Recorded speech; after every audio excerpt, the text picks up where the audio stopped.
Dear students, आज हम आपको सिंथेसिस ऑफ सेंटेंसेस के अंतर्गत सिंपल सेंटेंस बनाना बताते हैं। इसका जो पहचान होता है वो कर, हुए या हुआ आदि शब्द से निकलता है। इसके अलावा भी और बहुत से वर्ड होते हैं। इसका पहला रूल जो है वो है पार्टिसिपल का प्रयोग करके हम सिंपल सेंटेंस कैसे बनाएंगे। तो देखिए, ये 3 प्रकार के होते हैं। तो इसमें पहला होता है प्रेजेंट पार्टिसिपल। प्रेजेंट पार्टिसिपल को बनाने का नियम ये होता है कि क्रिया की फर्स्ट फॉर्म में आईएनजी लगाकर बनाते हैं। जैसे मान लीजिए, फॉर एग्जाम्पल के लिए हमने यहाँ पर एक एग्जाम्पल लिखा है, Hamid raised a gun. Hamid ने बंदूक उठाई। He killed A parrot. उसने तोते को मार दिया। तो यहाँ पर ये क्रिया है, तो क्रिया की फर्स्ट फॉर्म में आईएनजी लगा देते हैं। तो ये क्रिया है, तो इसमें इसकी मैं फर्स्ट फॉर्म करके यानी कि रेजिंग कर देंगे। अब चूंकि यहाँ पर ही दिया है और यहाँ पे हामिद, तो हामिद का नाम लाना जरूरी है, क्योंकि फिर हमें ये नहीं मालूम पड़ पाएगा कि ये किसने किया है। तो हामिद उठा के हम यहाँ रख देंगे। तो ये वाक्य कैसे बनेगा कि रेजिंग ए गन कामा, और ये हामिद उठाकर ही के स्थान पर रख देंगे, ही किल्ड ए पैरट। इसी तरीके से दूसरा है, ही सा ए टाइगर, ही फ्लेड। उसने चीते को देखा, वह भाग गया। तो इसमें सा जो है क्रिया, इसमें मैं आईएनजी लगाकर बनाऊंगा, और ये ही इसमें इधर भी दिया, ही इधर भी दिया, तो ये चेंज करने की ज़रूरत नहीं है। तो ये ही इसी तरीके से लिखा रहेगा। दूसरा इसका है नियम पास्ट पार्टिसिपल। दोनों वाक्यों को जोड़ दिया जाता है इसमें। जैसे सपोज कीजिए, Meera found the purse. Meera को पर्स मिल गया। The purse was lost. Purse खो गया था।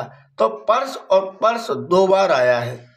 तो यहाँ पर क्या करेंगे, एक बार हम इस्तेमाल करेंगे पर्स का।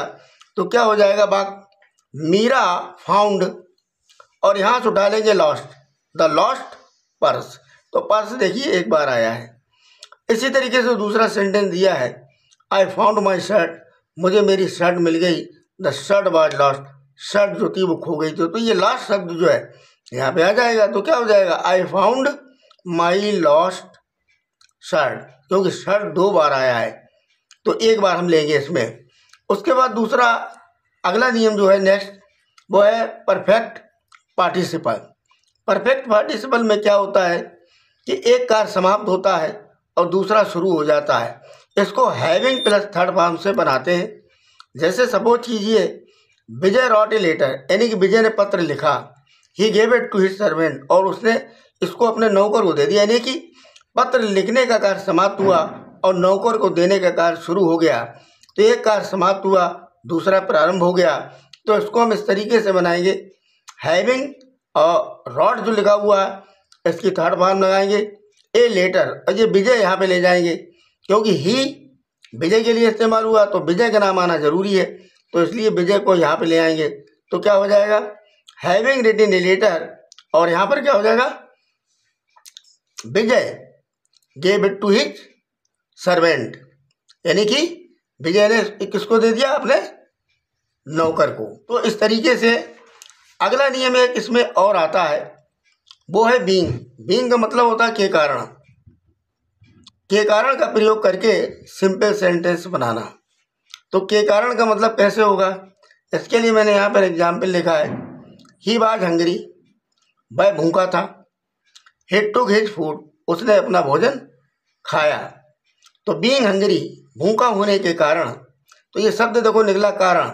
ही टुक हिज फूड, उसने अपने भोजन खाया। He was tired of play, वो खेलने से थक गया था। ही सेट डाउन टू रेस्ट, वो रेस्ट करने के लिए बैठ गया। तो बीइंग टायर्ड ऑफ प्ले, खेलने से थकने के कारण, ही सेट डाउन टू रेस्ट, वो आराम करने के लिए बैठ गया। यदि आपको हमारा वीडियो अच्छा लगा है तो इसे लाइक और सब्सक्राइब करना ना भूलें। थैंक्स।